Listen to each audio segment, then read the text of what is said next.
The Elgato Facecam records at a maximum resolution of 1080p 60 frames per second. It records in the uncompressed UYVY video format, and it uses USB 3.0. The Logitech C920 records at up to 1080p 30 frames per second, and it records in MJPEG or H.264. The Logitech C922 also records at up to 1080p 30 frames per second in MJPEG or H.264, but this can also do 720p 60 frames per second. The Logitech C920 cannot do 60 frames per second at all. There are no studio lights on right now. These are all at fully automatic settings. The noise reduction filter is off on the Elgato Facecam, but I will mess with that in a little bit. Now let me demonstrate the focus, because the Elgato Facecam is a fixed focus webcam. So if I move text up to the screen, it will never focus on it, and you can never really get it as sharp as you might want.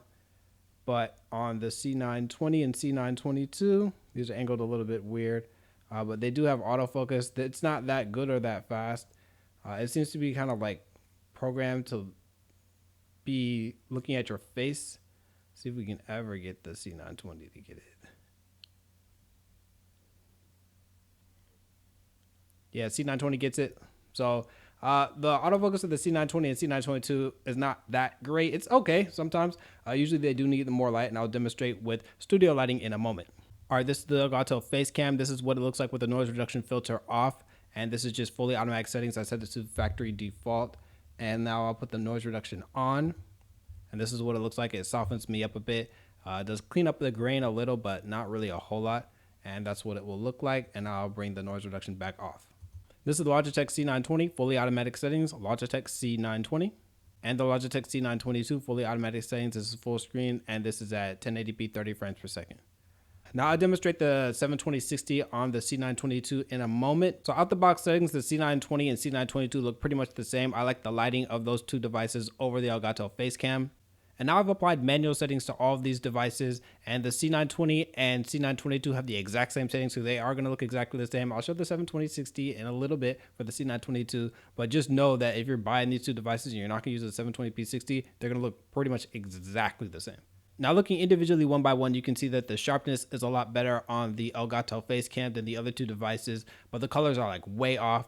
I can actually try to demonstrate if I try to put it to the automatic white balance settings, because I try to set it manually. It's either going to be too yellow or it's going to be too green. This is automatic, and it looks better here, but if I put it with the other devices, you can see it's still pretty off. It's still a lot more yellow, and there is some yellow back there because of the sun, but it's not like to the same degree, like, and also my face, like, it's washed out on the C920 and C922, but this has like a saturation level that makes it like kind of reddish orange, and you're like, oh, okay, drop the saturation. If I drop the saturation down on the Facecam, this is what happens. Now the whole image just kind of gets washed out, and it didn't really fix the actual color of my face of the orange. It just made everything like more gray. So this is back to how it was default.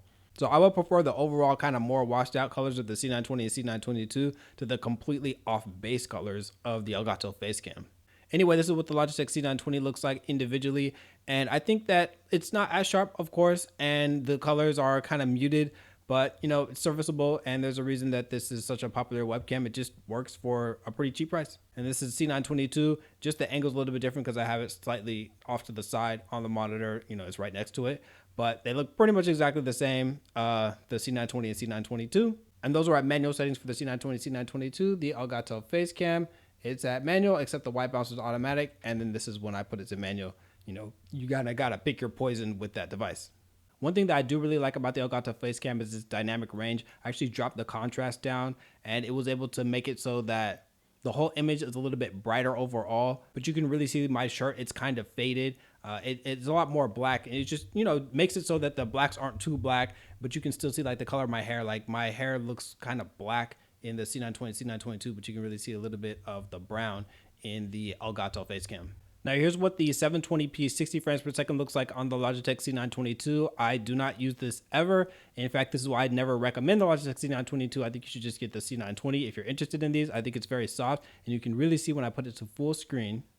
This is what the Logitech C922 looks like, 1080p 30 frames per second. It's at full screen, but now this is Logitech C922, and it is at 720p 60 frames per second. So I think the compression, artifacting, and everything just really messes up the webcam a lot. So now for an image quality summary and verdict. The Elgato Facecam is definitely the sharpest of these devices, but I think that's the only thing it really does better. I think the C920 and C922 do not have great colors, but they're not like offensive or distracting either. They're just muted, undersaturated, and a little bit too red, but you know, you have that Elgato Facecam is either way too yellow, or if you know, way too yellow, way too green, or if you put automatic on right here, then the things are going to be too red and too extreme. So there's not really, you know, a whole lot that you can do about it. It also doesn't have any focus capabilities. So if you're going to put stuff right next to the webcam, you can't like show it in focus. But I think that if you're on a budget, you should definitely look at the Logitech C920. It's an excellent budget option. Maybe the Razer Kiyo if you're interested in that. I've done a comparison of the C920 to the Razer Kiyo. But if you're going to be spending any real money on webcams, then I highly recommend either the Razer Kiyo Pro or the Logitech Brio. These are both really good webcams. The Razer Kiyo Pro is what I go to when I want really accurate colors, and this is what I go to when I want that sharpness, because this can even do 4K. It looks really sharp. This is my favorite webcam, the Logitech Brio. If you're gonna be spending real money, then I definitely do recommend this device. Links to all of these devices are in the description.